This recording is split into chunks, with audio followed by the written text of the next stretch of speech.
Welcome to Apsara இல்லம்.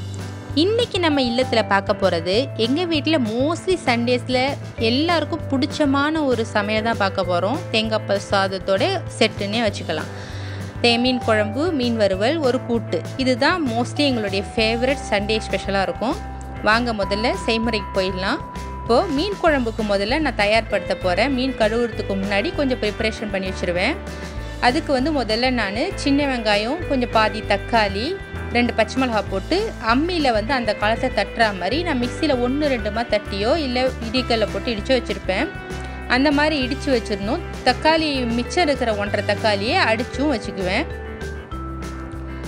இப்போது அந்த மாதிரி புளியை ஊற போட்டுட்டு, ஒரு பெரிய நல்லிக்காய் சைஸ் அளவு புளியை ஊற போட்டுட்டு, இப்போ நான் இந்த மசாலா தூளையும் அம்மியில் அரைக்கிற மாதிரி அந்த தக்காளியோடு சேர்த்து அரைச்சிட போகிறேன். அதாவது மல்லித்தூள், தனி மிளகாத்தூள், ஜீரகத்தூள், மிளகுத்தூள் ரொம்ப சேர்க்க மாட்டேன். சும்மா பேருக்கு கொஞ்சோண்டு, 1/4 ஸ்பூனுக்கு கொஞ்சம் கம்மியாக, கொஞ்சம் மஞ்சத்தூள், அவ்வளோதான்.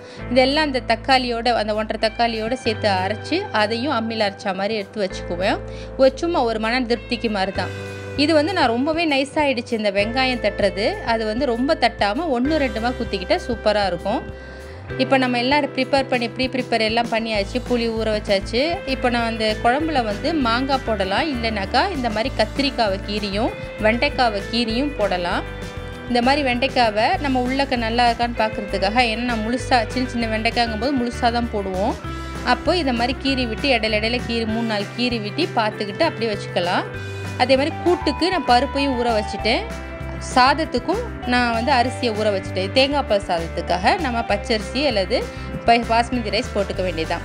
இந்த வெங்காயம் தட்டுறதுல சின்ன வெங்காயம் யூஸ் பண்ணால் சூப்பராக இருக்கும். சின்ன வெங்காயம் தான் யூஸ் பண்ணுவோம். அன்றைக்கி எனக்கு இல்லாததுனால நான் பெரிய வெங்காயம் யூஸ் பண்ணிக்கிட்டேன். இப்போ நம்ம மீனை நல்லா மஞ்சள் உப்பு போட்டு நல்லா கழுவி வச்சாச்சு. புளி தண்ணியை நல்லா ஒரு 1.5 டம்ளர் போட்டு நான் நல்லா கரைச்சி வச்சு அதையும் வடிகட்டி வச்சுட்டேன். தேவையான அளவு உப்பு போட்டுக்கிட்டு, இப்போ நம்ம அரைச்ச மசாலாவை அப்படியே போட்டு அந்த மிக்ஸி கழுவுன தண்ணி கொஞ்சம் ஊற்றி நம்ம நல்லா கரைச்சி வச்சுக்க போகிறோம். இது ஆணை கூட்டுறதுன்னு சொல்லுவாங்க. அந்த காலத்தில் பாட்டிமாரெலாம் என்ன செய்வாங்கன்னா, கீழே உட்காந்து இந்த பொறுமையாக அந்த மண் சட்டியில் இந்த ஆணத்தை கூட்டுவாங்க. இதுதான் அவங்களுடைய அவங்க கை மனம்னே சொல்லலாம். அந்த மாதிரி இருக்கும். இந்த ஆனங்கூட்டி பார்த்து பக்குவமாக அதை செய்வாங்க. அதுதான் இது எல்லாமே அவங்க அம்மியில் தான் அரைப்பாங்க இல்லையா, அதனால் பக்குவமாக அதை செய்வாங்க. அந்த டேஸ்ட் நம்ம கொண்டு வர முடியலனாலும் முடிஞ்ச அளவுக்கு அந்த இதை ஃபாலோ பண்ணிகிட்ருக்குறோம். இப்போ பார்த்திங்கன்னா மீன் குழம்புக்கு நம்ம கரைச்சி வச்சாச்சு. அடுத்து நம்ம மீனையும் பரட்டி வச்சுட்டோன்னா உப்பு மிளகா ஏறி போயிருக்கும். அதனால் இப்போ மீன் குழம்புக்கு பார்த்திங்கன்னா நான் ரொம்ப பீஸ்லாம் போட மாட்டேன். எங்கள் வீட்டில் ரொம்ப மீன் செல்லாது, ஆணத்தில் உள்ள மீன். அதனால் மெயினான பீஸ் எல்லாம் நான் பொரிக்க தான் எடுத்து வச்சுருக்கிறேன். சும்மா வால் பீஸு, கொஞ்சம் அந்த மண்டையோடு இருக்கிற செவில், அதுதான் ஆணத்தில் போடுவேன். இது காணங்கழுத்தையும் ஒரு பெரிய மீனும் நான் எடுத்து வச்சுருக்கேன். காணங்கழுத்தை எங்கள் வீட்டுக்காருக்கு ரொம்ப பிடிச்சதுங்கிறதுனால அவருக்கு மட்டும் 2 காணங்கழுத்தை மீன் முழுசாக வச்சுருக்கேன், கீரி. அடுத்து இந்த பெரிய மீன் வச்சுருக்கேன், அவ்வளோதான். இது ஒரு 10 பீஸ், மொத்தம் 10-12 பீஸ் இருக்கும், அவ்வளோதான். இதுக்கு என்ன போட்டு நான் பெரட்டுறேன்னா ரொம்ப சிம்பிள். இஞ்சி பூண்டு பேஸ்ட்டு 1 ஸ்பூனு, தேவையான அளவு உப்பு, தனி மிளகா பொடி, அதோட மீன் குழம்பு, இங்கே பாபா மசாலா மீன் குழம்பு பொடி ரொம்ப நல்லாயிருக்கும். அந்த ஃப்ளேவர் நல்லாயிருக்கும். ஸோ அது கொஞ்சம், அதோட கொஞ்சம் மிளகு பொடி, மஞ்சள் பொடி, இதெல்லாம் சேர்த்து நல்லா பரட்டிடணும். குழம்பு மிளகா பொடி இல்லைன்னாக்கா நீங்கள் ஜீரகத்தூள் கொஞ்சம் 1 ஸ்பூன் சேர்த்துக்கலாம், வாசமாக இருக்கும். அதோட கருவேப்பிலை 1 கொத்தை பிச்சு, அதாவது 2-3 கிள்ளி அதில் போட்டுட்டு ஒரு டேபிள் ஸ்பூன் அளவு கார்ன்ஃப்ளவரும் போட்டு நல்லா பரட்டிடணும். அவ்வளோதான். இதிலே நல்லா பரட்டிட்டோன்னாக்கா தண்ணியெலாம் ரொம்ப சேர்க்கவில்லை, நல்லா பரட்டிட்டு அப்படியே வச்சிட வேண்டியதுதான். இதுவே நிறைய மீன் போடுறீங்கன்னாக்கா ஒவ்வொரு மீனையும் தண்ணியில் கையில் எடுத்துக்கிட்டு அது மேலே அந்த மசாலாவை தடவி, அந்த மசாலாவை தனியாக குழப்பி வச்சுக்கிட்டு ஒவ்வொன்றா தடவி வச்சிடலாம். அது இன்னும் ஈஸியாக இருக்கும். அடுத்தது மீன் குழம்பு தாளிச்சிடலாம். இது என்னோடய ஃபேவரட் சட்டி. இதை பற்றி நான் சொல்லியே ஆகணும். நான் ரொம்ப விரும்பி வாங்கினேன், மீன் குழம்புக்காகவே வாங்கினேன் மண் சட்டி. நார்மலாக நம்ம ஊரில் இருக்கிற மாதிரி மண் சட்டிக்கு இருக்கும்னு நினச்சி வாங்கி அது எனக்கு ஃபெயிலியர் ஆகிடுச்சு. அப்புறம் இங்கே சைனீஸ் இது சூப்புக்காக பயன்படுத்தக்கூடிய ஒரு சட்டி. இது நான் சரி ட்ரை பண்ணி பார்ப்போன்னு ஆன்லைனில் ஆர்டர் பண்ணி வாங்கினேன். இது எனக்கு ரொம்பவே பிடிச்சிருந்துச்சு. நான் ஃபஸ்ட்டு ஆன்லைனில் ஆர்டர் பண்ணது இந்த சட்டியை தான். ரொம்ப நல்லாயிருக்கும் இந்த சட்டி. மீன் குழம்புக்காகவே மட்டுமே நான் வச்சுருக்கிறேன். நல்ல கனமான ஒரு மண் சட்டி தான் இது. அதை அவங்க அழகுபடுத்தி வச்சுருக்காங்க, அவ்வளோதான். இப்போ இதில் நான் நல்லெண்ணெய் ஊற்றி தான் தாளிக்க போகிறேன். மீன் குழம்பு எப்போவுமே, மீன் குழம்புன்னு இல்லை, புளிக்குழம்பே நான் நல்லெண்ணெயில் தான் தாளிப்பேன். அது நல்லா கொஞ்சம் தாராளமாக ஒரு 100-120 ml எண்ணெய் ஊற்றிக்கிட்டாக்கா நல்லாயிருக்கும் வினுவினுன்னு. அதுக்கு நான் வந்து கடுகு இதெல்லாம் போடாமல் கறிவடகமும் வெந்தயம் தான் போட போகிறோம். கறிவடகத்துலேயே கொஞ்சம் வெந்தயம் இருக்கிறதுனால ஒரு 1/2 ஸ்பூன் அல்ல 1/4 ஸ்பூன் போட்டால் போதும். கறிவடகம் ஒரு ஸ்பூனு. நம்ம சேனலில் இருக்குது அது கறிவடகம்னா அதோடைய குறிப்பு, அதை நீங்கள் பார்த்து தெரிஞ்சுக்கலாம். அது லேசாக ரொம்ப தீய விடாமல் லேசாக பொரியும் போதே நம்ம இந்த வெங்காயம் தக்காளி பச்சை மிளகாய் தட்டி வச்சுருக்கோம் இல்லையா, அதை சேர்த்து வதக்கணும். நான் ஏற்கனவே சொன்ன மாதிரி இது மிக்சியில் எனக்கு வந்து மிக்சி அப்போ வந்து ரொம்ப மக்கர் பண்ணதுனால ரொம்ப நைஸாக அரைஞ்சிருச்சு. இந்த அளவுக்கு நான் அரைக்க மாட்டேன். அம்மியில் தட்டினா மாதிரி இருக்கணும், 1-2 இருக்கணும். அதுவும் சின்ன வெங்காயம் போட்டால் ரொம்ப ஃப்ளேவர் நல்லாயிருக்கும். இப்போ பாருங்கள், இது ரொம்ப நல்லா அது எப்படி சொல்கிறது, அந்த கொஞ்சம் அந்த இதெல்லாம் வதங்கின மாதிரி அது நல்லா வதக்குனதுக்கப்புறம் இதை பாருங்கள், இந்த ஒரே ஒரு கத்திரிக்காய் தான் நான் போடுறேன். அந்த 2ஆக கட் பண்ணி இந்த மாதிரி கீறி விட்டுருக்குறேன். எங்கள் வீட்டுக்காரருக்கு மீன் குழம்புல மாங்காய் போட்டால் எனக்கு பிடிக்கும். எங்கள் வீட்டுக்காரருக்கு வெண்டைக்காவும் கத்திரிக்காயும் தாங்க ஃபேவரட். அதனால் அவருக்காக நான் இதை போட்டு செய்வேன். ஆனால் மாங்காய் மட்டும் போட்டு செஞ்சிங்கன்னா அதோட ஃப்ளேவர் இன்னும் சூப்பராக இருக்கும். அது ஒரு தனி ஃப்ளேவர் தான் மாங்காய் போட்டு செய்கிறது. இப்போது இந்த மாதிரி நல்லா போட்டு வதக்கணும்னா கொஞ்சம் அந்த கத்திரிக்காய் நிறம் மாறுற அளவுக்கு இருந்தால் போதுமானது. லேசாக நிறம் மாறும். அப்போ வந்து நம்ம மிளகாப்பொடி கொஞ்சம் போட்டுக்கலாம். நம்ம கொஞ்சம் தான் மிளகாத்தூள் போட்டிருந்தேன், கூட கொஞ்சம் மிளகாத்தூளை நம்ம இந்த தாளிப்பில் போட்டிங்கன்னா அது கலர்ஃபுல்லாக இருக்கும். நிறைய பேர் அது போடுவாங்கன்னு நினைக்கிறேன், தெரியாதவங்களுக்காக நான் சொல்கிறேன். நல்லா 1/2 டீஸ்பூன் அளவு நல்லா போட்டு, இன்னும் கலர்ஃபுல்லான மிளகாத்தூள் இருந்தால், இது வந்து எனக்கு ரொம்ப கலர்ஃபுல்லான மிளகாத்தூள் கிடையாது, இன்னும் கொஞ்சம் கலராக இருந்துச்சுன்னா அது இன்னும் நல்லாயிருக்கும். பார்க்குறதுக்கே குழம்பு அவ்வளோ அழகாக இருக்கும். இது வந்து எனக்கு சுமாரான கலர் உள்ள மிளகாப்பொடி தான் இப்போதைக்கு என் கையில் இருந்துச்சு, அதுதான் நான் போட்டிருக்கேன். கொஞ்சம் மின்னு வந்ததுமே நம்ம கரைச்சி வச்சுருக்கிற அந்த மீன் குழம்பு இதை அப்படியே ஊற்றிடணும். அதாவது கூட்டி வச்சுருக்கிறதுன்னு சொல்லுவாங்க, அந்த சாரை அப்படியே ஊற்றணும். நான் இதுலேயே தேங்காய் பால், ஏன்னா தேங்காய் பால் சாதத்துக்கு எடுத்து தேங்காய் தண்ணி பால் அதெல்லாம் சேர்த்து நான் மொத்தமாக தேங்காய் பால் எல்லாம் இதில் ஊற்றிட்டேன். பொதுவாக வந்து தேங்காவை வந்து மசாலாவோட அரைச்சும் சேர்க்கலாம் மீன் குழம்புக்கு, ஒரு 1/2 கப்பு. இல்லைனாக்கா நீங்கள் இந்த மாதிரி தேங்காய் பால் சேர்க்கறதா இருந்தால் கடைசியில் கூட ஊற்றுவோம். மெயினாக வந்து கடைசியில் தான் ஊற்றுவாங்க. நான் எனக்கு அந்த தண்ணி பால் இதெல்லாம் இருந்ததுனால நான் அதில் ஊற்றிட்டு ஒரே தடவை நான் ஊற்றிட்டேன், அவ்வளோதான். வேறு ஒன்றும் வித்தியாசம் கிடையாது. இதுவும் நல்லா தான் இருக்கும், ஒன்றும் கிடையாது. இப்போ இதை ஊற்றிட்டு இது கொஞ்சம் கொதிக்க ஆரம்பித்து ஒரு 2 நிமிஷம் நல்லா கொதிச்சதுக்கப்புறம் அந்த பச்சை வாசனை போனதுக்கப்புறம் ஓரளவு அப்புறம் தான் நம்ம வந்து மீன் போட போகிறோம். இப்போ எனக்கு இது நல்லா மூடி வச்சுருவேன், ஏன்னா இங்கே ஒரு ஹோல் இருக்குது பாருங்கள், அதனால் எனக்கு பொங்கி வழியாது. நார்மலாக மற்ற இதிலெல்லாம் கொஞ்சம் பார்த்து மூடிக்கங்க, இல்லைன்னா பொங்கி வழிஞ்சிடும். இப்போ அதுக்கிடையில் இப்போ தேங்காய் பால் சாதத்துக்கு பார்த்துடலாம். இங்கே நான் தேங்காய் பால் எடுத்து ரெடியாக வச்சுருக்கேன். அதாவது இது வந்து நான் 3 கப்பு எடுத்துருக்கிறேன் பச்சரிசி. அப்போது அதுக்கு வந்து 2 தேங்காய் நம்ம எடுத்தால் தான் கரெக்டாக இருக்கும். அதாவது ஒரு படிக்கு 2 தேங்காய் அப்படிங்கிறது கணக்கு. ஒரு படி அரிசிக்கு 2 தேங்காய். அப்போது இங்கே 3க்கு 2 தேங்காய் கரெக்டாக இருக்கும். அதை நான் 2வது பால் 3வது பால் எல்லாம் சேர்த்து அதுக்கேற்ற மாதிரி தண்ணி அளந்து வச்சுட்டாச்சு. ஒரு வெங்காயத்தை ஸ்லைஸ் பண்ணி வச்சாச்சு, பூண்டையும் நல்லா நசுக்கி வச்சாச்சு. அவ்வளோதான். இது நமக்கு தேவையான பொருள் எடுத்துக்க வச்சுக்க வேண்டியது. ரொம்ப சிம்பிள். இதில் நம்ம நெய் சாதம் ஏற்கனவே நம்ம பிளாகில் போட்டிருப்போம், அதுக்கும் இதுக்கும் பயங்கர டிஃப்ரெண்ட்டு. இதுக்கு வந்து இப்படி தான் தாளித்து செய்யணும்னு அவசியமே கிடையாது. இப்போ பார்த்தீங்கன்னா இந்த சட்டியில் கொஞ்சமாக நெய், ரொம்பவும் நெய் எண்ணெய் போடணும்னு அவசியம் இல்லை, ஓரளவு கொஞ்சமாக போனால் போதும். ஒரு 2 டேபிள் ஸ்பூன் நெய், ஒரு கொஞ்சமாக ஒரு 60 ml மாதிரி எண்ணெய் ஊற்றினா போதுமானது. அதில் இந்த ஸ்லைஸ் பண்ணி வச்சுருக்கிற ஒரு பெரிய வெங்காயத்தை நான் போட்டு ரொம்ப வதக்கணுமே இல்லை. இதில் பார்த்தீங்கன்னா நம்ம ரொம்ப பட்டை ஏலக்காய்லாம் கிடையாது பாருங்கள், ஒரு ஏலக்காய், ஒரு துண்டு பட்டை, கொஞ்சமாக வெந்தயம், இதுதான் நம்ம சேர்க்கணும். ரொம்ப கச்சாமச்சான அதுவும் அதிகமாக சேர்க்க தேவையில்லை, ஏன்னா இதில் தேங்காய் பாலோட ஃப்ளேவர் தான் நமக்கு இருக்கணும். அதை டாமினேட் பண்ணாத அளவுக்கு நம்ம சேர்க்க போகிறோம், அவ்வளோதான். வெங்காயமும் ரொம்ப வதக்கணும்னு அவசியமே இல்லை. இப்போ பாருங்கள், நம்ம அது செய்கிறதுக்குள்ளாட்டியுமே நமக்கு நல்லா கொதிச்சிருச்சு, 5 நிமிஷம் மாதிரி ஆயிடுச்சு.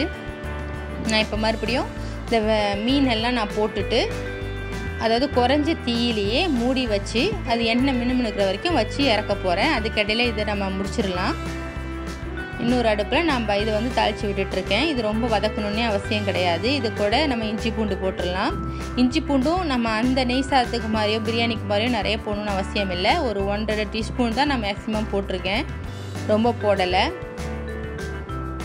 போட்டு கொஞ்சம் நல்லா வதக்கிடணும். நல்லானாக்கா கொஞ்சம் வாசம் வரும்போது அடுத்து ஒன்று மேலே ஒன்றா போட்டு நம்ம தண்ணி ஊற்றிட வேண்டியதுதான்.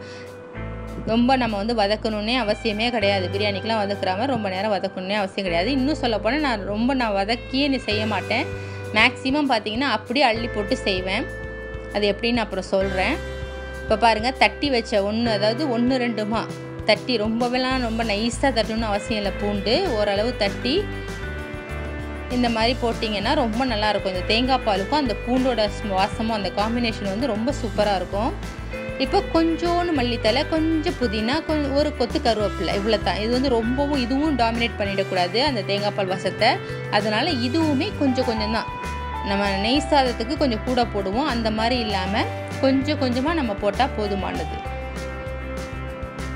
இப்போயும் அதையும் ஒரு வதக்கிட்டு இப்போ நம்ம அந்த தேங்காய் பால் அப்படியே அளந்து வச்சதோட தண்ணியோட சேர்த்து ஊற்ற போகிறோம். இப்போ 1க்கு 1.5ங்கிறது நம்ம பிரியாணி கணக்கு எடுத்துக்குவோம். நெய் சாதத்துக்கும் அதே மாதிரி தான். இதில் அதே மாதிரி 1க்கு 1.5ன்னு அளந்து வச்சுக்கிட்டு எக்ஸ்ட்ரா அதோடு சேர்த்து பார்த்திங்கன்னாக்கா ஒரு 3/4 டம்ளர் எக்ஸ்ட்ரா ஊற்றணும். ஏன்னா இந்த தேங்காய் பால் சாதம் வந்து கொஞ்சம் விரைச்சிக்கும். ஆறுனதுக்கப்புறம் கொஞ்சம் பொலன்னு விரைச்சிக்கும். அதனால் கொஞ்சம் கூட தான் ஊற்றணும். அதுக்குன்னு 1க்கு 2ங்கிற மாதிரியும் ஊற்ற தேவையில்லை. மொத்தத்தில் ஒரு எப்படி சொல்கிறது, இப்போ நான் 3.5 கப்பு எடுத்திருக்கேன்னு வச்சுக்கோங்களேன். 3.5 கப்புக்கு எப்படி எனக்கு வரும் அப்படின்னாக்கா 3க்கு 4.5 வரும். அந்த மாதிரி வரும். ஒரு 5 கப்பு ஊற்றிருக்கேன். 5-5.5 கப்பு நான் ஊற்றிருக்கேன் எல்லாம் சேர்த்து. இப்போ நல்லா தலபலன்னு கொதிக்க விடாமல் லேசாக ஓரத்தில் கொதி ஆரம்பிக்கும் போதே நம்ம என்ன பண்ணிடணும், ஏன்னா தெரிஞ்ச மாதிரி வரும். அதனால் லேசாக கொதிக்க ஆரம்பிக்கும் போதே அரிசியை நல்லா தண்ணி வடிகட்டிட்டு போட்டுடணும். தேவையான அளவுக்கு உப்பு சேர்த்துக்கங்க. சேர்த்துட்டு நம்ம எப்போதும் போல் ஆஸ் யூஷுவல் தம் போடுற மாதிரி நம்ம போட வேண்டியதுதான். இதை நான் வெறும்னா இப்போ தேங்காய் பால் எல்லாம் அளந்து வச்சு இது நம்ம போட்ட அத்தனை சாமானியம் அள்ளி போட்டு அடுப்பில் வச்சு இது லேசாக கொதிக்கும் போது நம்ம வந்து அரிசியை போட்டு தம் பண்ணுறதும் பண்ணலாம். இது இன்னொரு மெத்தடு. அதாவது தாளித்து வதக்கிலாம் செய்யாமல் நம்ம தேங்காய் பாலில் எண்ணெய், நெய்யாக இருக்கட்டும், மற்ற பொருள்களாக இருக்கட்டும், எல்லாத்தையும் அப்படியே அள்ளி போட்டு அடுப்பில் வச்சு கொதி வரும்போது அரிசியை போட்டு இந்த மாதிரி தம் போட்டாலும் இதே ஃப்ளேவர் சாட்சத் அப்படியே கிடைக்கும். ஏன்னா நான் அந்த மாதிரி தான் மோஸ்ட்லி 90% அப்படி தான் செய்வேன். எப்போயாவது தான் நான் இந்த மாதிரி தாளித்து செய்வேன். அதனால் நான் வந்து ஷோராக சொல்கிறேன். நான் அந்த மாதிரியும் செய்யலாம். இந்த மாதிரி பழைய தோசைக்கல் இருக்கும்போது அது மேலே வச்சு நம்ம தம் போட்டுடலாம். இப்போ பாருங்கள், இந்த மாதிரி சுண்டி வந்த மாதிரி இருக்குதுல்ல. இப்போ நம்ம இது மேலே வெயிட்டை வச்சு கொஞ்சம் நல்லா தோசைக்கல் சூடு வந்ததுக்கப்புறமா நம்ம அதுக்கப்புறம் மேலே வச்சு வெயிட்டு வச்சு மீடியம் ஃப்ளேமில் ஒரு 15 நிமிஷம் அப்படியே திறக்காமல் விட்டுறணும். அவ்வளோதான். இதை டிஸ்டர்பே பண்ண வேண்டிய தேவையில்லை. அப்படியே வச்சுட்டோம்னாக்கா தம் ஆகிடும். இப்போ அடுத்தது மீன் குழம்பை நம்ம இறக்கி வச்சிடலாம். அதுக்குள்ளே அதை இறக்கி வச்சுட்டு அடுத்து கூட்டு நம்ம வந்து மீன் கழுவும் போதே பருப்பையும் வேக வச்சுட்டேன். அதையும் நம்ம பார்த்துடலாம். பாருங்கள், மின்னு மீன் குழம்பும் இறக்கி வச்சாச்சு.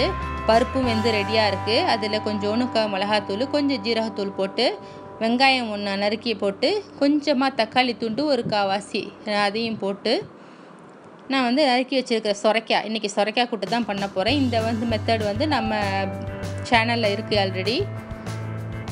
அந்த டைப் தான் நான் செய்கிறேன் நான். ஏன்னா இந்த காம்பினேஷனுக்கு அந்த மாதிரி கூட்டு பண்ணும்போது ரொம்ப சூப்பராக இருக்கும். புளிக்குழம்புக்கு ஏன்னா இந்த மாதிரி கூட்டு தான் நல்லாயிருக்கும். ஸோ இதை வந்து நான் அப்படியே தண்ணி கொஞ்சம் போட்டு வேக வைக்க போகிறேன். கொஞ்சம் வெந்ததுக்கப்புறம் தான் நம்ம உப்பு சேர்க்க போகிறோம்.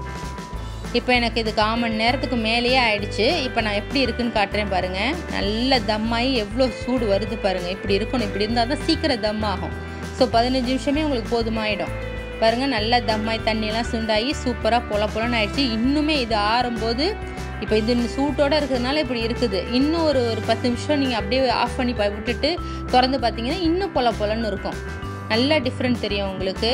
தேங்காய் பால் மண சூப்பரான வாசத்தோட கமன்னு தேங்காய் பால் சாதம் ரெடி ஆகிடுச்சு. இதை வந்து மோஸ்ட்லி வந்து சில பேர் கோழி குழம்பு, கறி குழம்புலாம் ஊற்றி சாப்பிடுவாங்க. நமக்கு வந்து நம்ம வீட்டில் எப்போதுமே மீன் குழம்புக்கு தான் நம்ம இதை செய்கிறது. எங்கள் வீட்டுக்காருக்கு, குழந்தைங்களுக்கும் இந்த காம்பினேஷன் ரொம்ப பிடிக்குங்கிறதுனால மோஸ்ட்லி சண்டேல இந்த காம்பினேஷன் நாங்கள் செய்வோம். அதை தான் இன்றைக்கி நம்ம சேனலில் பார்க்குறோம். ஓகே, இப்போ அடுத்ததாக இப்போ கூட்டும் ரெடியாக போகுது பாருங்கள். நான் எல்லாத்தையும் முடிச்சு அது எல்லாம் வெந்துருச்சு. நான் தேங்காய் இதெல்லாம் அரைச்சி இப்போ தாளித்து விட்டுற போகிறேன். அவ்வளோதான், கூட்டும் ரெடி ஆகிடும். இதோடைய விளக்கமான இது செய்முறை வந்து நம்ம சேனலில் இருக்கிறதுனால நான் ரொம்ப இதை பற்றி நான் சொல்லலை. ஸோ 1 by 1 ஒவ்வொன்றா அப்படியே நம்ம எல்லாம் ரெடி பண்ணியாச்சு. அப்பளமும் வறுத்து வச்சாச்சு. அதுக்கு அடுத்தது மீனும் நமக்கு நல்லா செட் ஆகிருக்கு. அதையும் நம்ம சூப்பராக 2 பக்கமும் பொரிச்சு வச்சாச்சு. எங்கள் வீட்டில் நல்லா மொறு மொறுன்னு இருந்தால் தான் பிடிக்கும். ஒரு சில பேருக்கு அந்த மசாலா சதன்னு இருந்தால் பிடிக்கும். அது நம்ம ஃப்ளேவருக்கு ஏற்ற மாதிரி நம்ம பொரிச்சிக்க வேண்டியதான். இப்போ அடுப்புலேருந்து இறக்கி எல்லாத்தையும் சுட சுட சாதத்தோட மீன் குழம்பு ஊற்றி கூட்டு வச்சு மீனோட அப்பளத்தோடு சாப்பிடும்போது அன்னைக்கு சுவையே தனியாக தான் இருக்கும். பசி எல்லாருக்கும் வந்துட்டதுனால நான் அப்படி எல்லாம் எடுத்து வச்சு சாப்பிட நாங்கள் உட்காந்துட்டோம். அவ்வளோதான் இன்றைக்கி எங்களுடைய விருந்தை நீங்கள் ரசித்து பார்த்துருப்பீங்க. நீங்களும் இந்த மாதிரி செஞ்சு பாருங்கள். செஞ்சு பார்த்துட்டு எப்படி இருக்குது அப்படிங்கிறத உங்கள் கமெண்ட்ஸை எனக்கு அவசியம் சொல்லுங்கள். இந்த வீடியோ உங்களுக்கு பிடிச்சிருந்துச்சுன்னா லைக் பண்ணுங்கள், மறக்காமல் சப்ஸ்கிரைப் பண்ணிவிடுங்க. தேங்க்ஸ் ஃபார் வாட்சிங்.